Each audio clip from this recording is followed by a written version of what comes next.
Hello friends, welcome to my channel. कैसे हैं आप लोग? आई होप कि आप लोग भी अच्छे होंगे। मुख्य सेविका भर्ती से रिलेटेड जो इन्फॉर्मेशन मैं आप लोगों के साथ शेयर करने वाली हूँ, वो बहुत ही इंपॉर्टेंट होने वाली है। तो आप लोग को वीडियो को ठीक से देखिएगा। और कुछ लोग हमारे लगता है कि मेरी बात को समझ नहीं पाते हैं, तो वो लोग कुछ अलग ही मतलब व्हाट्सएप पे मैसेज करना और क्वेश्चन पुट अप करना। और हाँ, कॉल के लिए कहना चाहूँगी कि कोशिश करिएगा कि आप कॉल ना करें, क्योंकि इतने लोगों का कॉल रिसीव करना, रिप्लाई देना मेरे लिए भी पॉसिबल नहीं हो पाता है। इरिटेट हो जाती हूँ मैं भी, मतलब कि ये कॉल रख नहीं पाते, दूसरी कॉल आ जाती है। तो आप लोग व्हाट्सएप पे ही मैसेज किया करिए, तो मेरी पूरी कोशिश रहेगी कि मैं आप लोगों को रिप्लाई कर दूँ। इन केस अगर उस दिन रिप्लाई नहीं होता है तो आप लोग 1-2 दिन का वेट किया करिए, मैं रिप्लाई ज़रूर दूँगी। अब बात कर लेते हैं जो इलाहाबाद में रिट चल रही है हाई कोर्ट में मुख्य सेविका भर्ती की, जो पार्वती देवी, मेन तो वही है क्योंकि उसी में नॉन डीबी की भी मर्ज हो गई है। तो पार्वती देवी की रिट में इंस्ट्रक्शन से कॉल हुए थे, आप लोगों को भी पता है। जिस दिन सुनवाई हुई थी उसके बाद 11 को डेट लगी थी, तो 5 में गया था तो पास ओवर हो गया था। तो उसकी वजह से प्रॉब्लम से क्रिएट हुई, इतनी जल्दी डेट नहीं लग पाई। हालांकि डेट का भी जो लोग इशू करते हैं कि लखनऊ में डेट जल्दी लग जा रही है, यहाँ पे नहीं लग रही है। तो मैं कहना चाहूँगी कि आप लोग, लखनऊ एक यहाँ की ब्रांच है, और ये इलाहाबाद मेन हमारे यूपी का हाई कोर्ट है। तो आप लोग चीज़ों को समझते क्यों नहीं है? तो यहाँ डेट लगने में भाई टाइम लगता है। ऐसा तो है नहीं कि वहाँ मैटर फाइनल हो जाएगा तो आपके यहाँ पे मैटर फाइनल नहीं होगा।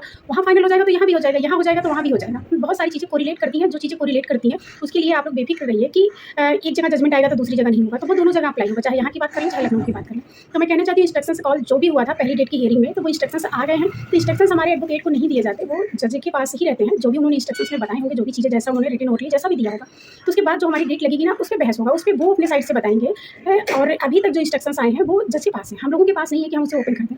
कहने का मतलब है कि आप लोगों की डेट की अगर बात कर लें पार्वती देवी की, तो कोशिश यही है कि 10 अक्टूबर तक ये भी डेट लग जाए। कल ही हमारी एडवोकेट सर से बात हुई है, हालांकि काफ़ी देर तक बात हुई है, बहुत सारे मुद्दों पे डिस्कशन हुआ है, तो उससे काफ़ी हद तक चीज़ें पॉजिटिव हैं। बस यही मैं कह सकती हूँ कि कुछ चीज़ें गलत हुई हैं, वो किसी पर्टिकुलर किसी का नाम नहीं लेंगे, वरना लोग फिर हावी होने लगते हैं कि अपना उन्होंने क्या किया क्या नहीं किया। तो कौन क्या कर रहा है, सारी की सारी चीज़ें बहुत जल्द सामने आएंगी। तो लेटेस्ट अपडेट यही है कि फिर से डीबी होगा। मतलब कि एक चीज़ बताना चाहती हूँ, जो काउंटर आया है, जो लखनऊ में आयोग के साइड से, स्टेट के साइड से जो काउंटर लगाए गए हैं, उसके अकॉर्डिंग अपडेट ये है कि एक उन्होंने जिसमें सहमति का पेज शेयर किया है, यानी कि सहमति का पेज जो दिया है इन्होंने कि हमने ये सहमति दिया, तो वो अगस्त का है। ये शायद आप में से किसी ने नोटिस किया हो, जिसने भी काउंटर देखा, जिसने नहीं भी देखा है तो मैं बताती हूँ। वो उन्होंने अगस्त में आनंद फानंद में जाके लिया है जो सहमति, तो वो लीगल तब होता जब ये रिजल्ट देने के पहले सहमति ले चुके होते। रिजल्ट इन्होंने 2 जुलाई को दिया है और वो सहमति जो इन्होंने ली है वो अगस्त में लिया है। तो कुल मिला के एक शब्द में यही कहूँगी कि वो सहमति किसी भी हाल में वैलिड नहीं होगी, चाहे वो मैटर हाई कोर्ट में पहले जजमेंट आए या यहाँ लखनऊ में आए। तो वो लीगली एक चीज़ तो श्योर है कि 99.99% ये है कि फिर से डीबी होगा, और उसके बाद फिर से मेरिट बनेगी। और जो ये मैटर है मतलब कि एलिजिबिलिटी वाला जिसमें इन्होंने सहमति ली है, तो वो तो कंप्लीटली अवैध ही होगा, क्योंकि आप रिजल्ट देने के बाद किसी भी चीज़ के लिए सहमति नहीं ले सकते हैं। अगर आपको कोई भी संशोधन करना है, कुछ भी आप करते हैं ये भर्तियों से रिलेटेड, अगर आपने कुछ भी जो आपको लीगल राइट नहीं है और जिसको है वहाँ से अगर आप सहमति लेते हैं, तो आपको रिजल्ट डिक्लेयर करने से पहले लेना होगा, ना कि रिजल्ट डिक्लेयर करने के बाद। तो इन्होंने 2 जुलाई को रिजल्ट डिक्लेयर कर दिया, उसके बाद इन्होंने अगस्त में सहमति ली है। तो ये एक क्लियर कट समझिएगा।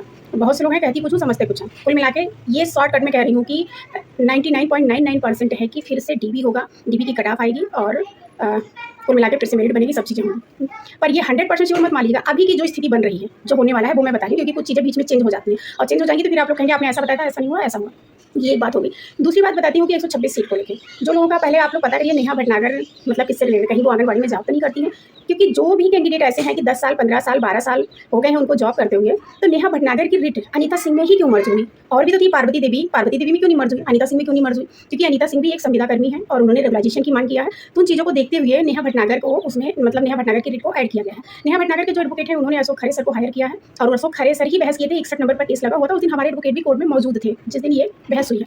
तो बाकायदे सारी चीज़ें कंफर्म करने के बाद ही मैं ये इन्फॉर्मेशन दे रही हूँ। तो वहाँ पे जो बहस हुई है, वहाँ पे काफ़ी हद तक जो जजमेंट है उस दिन का, वो जज साहब ने मतलब क्लियर कर दिया है। क्लियर करने का मतलब ये है कि उनका कहना है कि जो आयोग के साइड के एडवोकेट थे, उनसे उन्होंने कहा कि आप स्टेट का इंस्ट्रक्शंस लेके आइए कि क्या हम ये 126 सीट रिलीज कर देते हैं। कहने का मतलब है कि फिर 2693 पे आप रिजल्ट डिक्लेयर करिए। 2693 पे रिजल्ट डिक्लेयर होगा और उधर एलिजिबिलिटी का जो जजमेंट आएगा, तो सारी चीज़ें एक दूसरे से कोरिलेट करेंगी। एक पॉसिबिलिटी ये बन रही है कि 126 सीट यहाँ से निकलने के बाद, अगर यहाँ से निकलती है, वैसे तो श्योर है कि 126 सीट मिलनी है, ये मैं आज से नहीं बहुत पहले से बोल रही हूँ। ये तो आप लोग देखेंगे यही होगा, या तो 2693 पे फिर से मेरिट बनेगी, फिर से डीबी वगैरह होगा, फिर फाइनल रिजल्ट आएगा। या फिर दूसरी कंडीशन ये है कि अगर आयोग ने गवर्नमेंट के साइड से इंस्ट्रक्शंस ऐसा दिया कि अब ये पॉसिबल नहीं है, लोग ज्वाइनिंग कर चुके हैं, मतलब वो अपने साइड से जो भी फेवर देगा, अगर चीज़ें चेंज होती हैं तो 100% श्योरिटी उसको लेके अभी मैं नहीं बता सकती, लेकिन अभी जो ग्राउंड बना है वही मैंने आप लोगों को बताया। तो 2693 फिर से वैसी की वैसी सारी कंडीशन सब वैसी हो जाएंगी, और भर्ती रद्द होने के चांसेस ऐसा नहीं कि नहीं है, पर बहुत कम है, जितना कम से कम हो सकता है भर्ती रद्द होने के चांसेस। तो अगर भर्ती रद्द होती है तो फिर से नोटिफिकेशन सारी प्रोसेस सब फिर से करना पड़ेगा। और अगर 126 रिलीज हो गई, फिर से 2693 पे मेरिट बनी, तमाम तरह की चीज़ें। और जो इलाहाबाद में रिट है उसमें भी एक पॉइंट मेंशन है, ठीक है, कि जो फर्स्ट बच्चे थोड़ा सा डिस्टर्बेंस है, बिल्कुल रोड पे है ना घर, तो इसकी वजह से। तो क्या करी थी मैं, हाँ, जो 126 सीट है वो वापस 2693 हो जाएगी। तो पॉसिबिलिटी है कि अगर भर्ती रद्द होती तो फिर से विज्ञापन निकलेगा, उसमें सारा कुछ क्लियर होगा, उसके बाद एग्जाम होगा, तमाम तरह की चीज़ें होंगी। हो सकता है ये सब चीज़ों को देखते हुए जज साहब कोई बीच का रास्ता निकालें। तो बीच का रास्ता यही है कि वापस से डीबी होना, और जो हाँ बता रही थी कि जो यहाँ इलाहाबाद में पार्टी की डीबी की रेटें चल रही है, उसमें ये चीज़ भी मेंशन है कि फर्स्ट शिफ्ट के बच्चे जो भी एग्जाम दिए हैं, अगर उनके 70 नंबर हैं तब भी सेलेक्ट नहीं है, 65 है तब भी सेलेक्ट नहीं है। अपने आप में पेपर का लेवल इतना ईजी नहीं था, ठीक है। हाँ, ये मानती हूँ कि सेकंड शिफ्ट के बच्चों के मार्क्स कम है, लेकिन सेकंड शिफ्ट को जो आरटीआई का रिप्लाई आया उसके अकॉर्डिंग मिनिमम 6 मार्क्स इन्होंने बढ़ाए हैं, और फर्स्ट शिफ्ट के मिनिमम 3 मार्क्स इन्होंने कम किए हैं। तो अगर इस तरह से आप चलेंगे तो 6 3 9 कम से कम 9 नंबर का डिफरेंट है। तो इस पॉइंट को रिट में ये मेंशन किया गया है बकायदे कि नॉर्मलाइजेशन की वजह से एक शिफ्ट के बच्चों को नुकसान उठाना पड़ रहा है।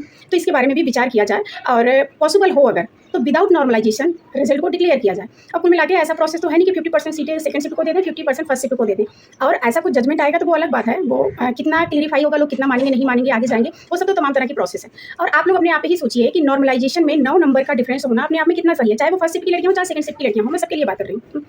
और संख्या कम होते हुए भी एग्जाम 2 शिफ्ट में, तो ये जो नोटिफिकेशन सारे पॉइंट्स मेंशन है, तो अब देखना है कि जजमेंट क्या आता है। जजमेंट अगर हम सभी के फेवर में आएगा तो कोई इशू नहीं है, फेवर में नहीं आएगा तो हम लोग आगे भी तो प्रयास करेंगे ना, ऐसा तो है नहीं शांति से बैठ जाएंगे। और 126 सीट को लेकर मैं यही कहूँगी कि अगर 2567 में ऐड हो गई तो 2693 हो गया। फिर नेहा भटनागर को क्या मिला, आप लोगों से ही मेरा सवाल है। और नेहा भटनागर ने ज़्यादा नहीं तो कम भी पैसे नहीं खर्च किए, तकरीबन 2-2.25 लाख रुपये उन्होंने खर्च किए।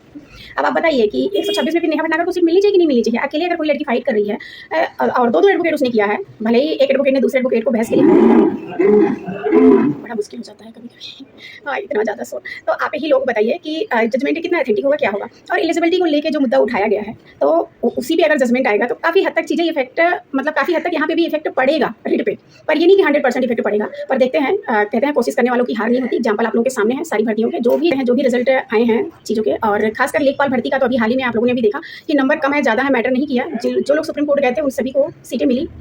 तो हमारी भर्ती में भी ऐसा नहीं है कि जिसके नंबर है बस उसी को बेनिफिट होगा, जिसके नहीं है उसके नहीं होगा। कुल मिला के शॉर्टकट में यही कहूँगी कि भर्ती पारदर्शी तरीके से हो, किसी को कोई आपत्ति ना हो। हाँ, और बीएससी और 2 साल को अगर बाहर करेंगे भी तो आप लोगों को क्या लगता है कि उन लोगों की एंट्री वापस नहीं होगी? हालांकि कम होगी, ऐसा नहीं है कि नहीं होगी, क्योंकि तब तक आयोग को भी पता चल चुका होगा कि अगर दोबारा से हम यही सब चीज़ें करेंगे और ये सब संज्ञान में आया तो बड़ी प्रॉब्लम हो जाएगी। तो गलत काम करने से हर कोई डरता है, कहीं पे हम ब्लेम नहीं लगा रहे हैं और कहीं पे हम बिल्कुल क्लियरिफाई भी नहीं कर रहे हैं। लेकिन जिस तरह से और भी भर्तियां हैं उसी तरह से ये हमारी भी भर्ती है। हमारी कोई अनोखी भर्ती नहीं है कि जो पारदर्शी तरीके से हुई है। और आप लोगों को एक लास्ट में एक बात बताना चाहती हूँ, जो लोग भी भगवान को मानते हैं, रामायण गीता महाभारत तमाम तरह के जो हमारे पुराण वगैरह हैं, जो लोग यकीन करते हैं उनके ऊपर थोड़ी सी स्टोरी सुनाती हूँ। तो ये है कि एक बार मतलब 2 श्रद्धालु होते हैं। एक लोग पूरी तरह से धन संपन्न, अच्छे खासे परिवार के, पढ़े लिखे, एजुकेटेड, मतलब हर तरह से उनमें आप कमी निकाल नहीं सकते। हालांकि बिना कमी के कोई भी पर्सन नहीं होता है, बट हाँ कुछ लोग होते हैं जिनमें कमियां दिखती ही नहीं है, रेयर ही होती है। कुल मिला के ऐसे ही समझ लीजिए कि जो इंसान बिल्कुल मन से श्रद्धा भक्ति से भगवान को मानता है, तो एक मंदिर होता है और मंदिर में वो इंसान डेली पूजा करने जाता है और उसको लगता है कि भगवान ने मुझे इतना संपन्न, समाज में इतना प्रतिष्ठित, हर चीज़ भगवान ने दिया, मैं अपने आप में इतना संपन्न हूँ, तो भगवान में अच्छे से उसकी श्रद्धा भक्ति 100% होती है। और एक ऐसा इंसान होता है जो भगवान से, इस दुनिया से, हर चीज़ से दुखी होकर इतना ज़्यादा परेशान हो जाता है कि भगवान नाम की कोई चीज़ ही नहीं है, उसकी श्रद्धा ही नहीं होती, इनफैक्ट भगवान से नफरत होती है उसको। तो ये दोनों पर्सन जो होते हैं बिल्कुल आस ही पास, जस्ट अपोजिट होते हैं, मतलब कि और उनका घर भी आस ही पास होता है, अगल बगल, और उनके घर के जस्ट सामने थोड़ी दूरी पे एक मंदिर होता है जहाँ पे वो भाई साहब मतलब डेली पूजा करने जाते हैं। और जब दूसरा इंसान है जिसको भगवान से नफरत है, वो गुस्से के मारे, नफरत के मारे डेली जाता था भगवान जी के शिवलिंग पे टॉयलेट करके आता था। तो अब उसकी मेंटल स्थिति और उसकी मेंटल स्थिति, एक इंसान भगवान से प्रेम कर रहा है, एक इंसान नफरत कर रहा है। तो एक बार होता क्या है, बहुत तेज बारिश होती है, मतलब घुटने तक का पानी भर जाता है आसपास के एरिया में। और जो प्रतिष्ठित इंसान था, जिसको भगवान ने हर चीज़ दिया था, हर चीज़ से धन धान्य सब चीज़ से संपन्न था, अच्छी खासी उसकी प्रतिष्ठा थी समाज में, वो इंसान पूजा करने नहीं गया। उसको लगा कि इतनी गंदगी में हम जाएँ आए, प्रॉब्लम हो रही है, बारिश हो रही है। लेकिन जो दूसरा इंसान था वो सेम टाइम पे गया है और वहाँ शिवलिंग पे टॉयलेट करके आया। और भगवान उस पुजारी से ना खुश होकर कहते हैं कि उस नफरत करने वाले इंसान से खुश हो जाते हैं। कहते हैं कि भले ही उसको हमसे नफरत है, लेकिन अपनी लगन, मेहनत, ईमानदारी को पीछे नहीं लेके गया, कितनी भी विपरीत परिस्थिति आए। लेकिन जो हमारा भक्त है, जो हमें इतना पूजा पाठ करता है, हमें इतना मानता है, वो इतनी परेशानी में हार गया कि क्या जाए पूजा करने। हाँ, लेकिन वो इंसान नहीं हारता, उसने पानी में भी जाता है और टॉयलेट करके आता है, तो उसके ऊपर भगवान खुश हो जाते हैं। ये स्टोरी बताने का मेरा ये मतलब है। अब ये मत कहिएगा ये स्टोरी हमने लिखी है क्या, हमने भी पढ़ा ही है, वही मैं बता रही हूँ। ये कहना चाहती हूँ अपनी भर्ती में हम, मतलब मैं, कि कुछ लोग जो बैकडोर एंट्री किए हैं, जिनका सिलेक्शन नहीं होना था, वो भी सिलेक्ट हो गए हैं, तो वो भी भगवान की पूजा पाठ कर रहे होंगे। उनको भी लग रहा होगा कि भगवान आपने मेरी नैया पार लगा दी, मुझे एक सीट दिला दिया, अब मुझे जॉब मिल गई, अब मेरी लाइफ की 90+ परेशानियां दूर हो जाएंगी। जीने का एक रास्ता मिल गया। और जिनके अधिकारों का हनन हुआ और जिन लोगों ने मेहनत, ईमानदारी, लगन से ये चीज़ें की और वो सफल नहीं हो पाए, तो आप इस स्टोरी से कोरिलेट करिएगा अपने विचारों को। कहने के लिए बहुत छोटे शब्द हैं, लेकिन विचार करेंगे तो बहुत बड़े शब्द हैं। तो इसी तरह से आप लोग भी हार मत मानिए, अपनी मेहनत, ईमानदारी, लगन पे भरोसा रखिए और अपने काम करिए, और बाकी ऊपर वाला न्याय करेगा। अगर ऊपर वाला है तो न्याय जरूर करेगा। इसी के साथ इस वीडियो को एंड करती हूँ। नेक्स्ट अपडेट के साथ नेक्स्ट वीडियो में मिलूंगी। तब तक के लिए बाय बाय, टेक केयर।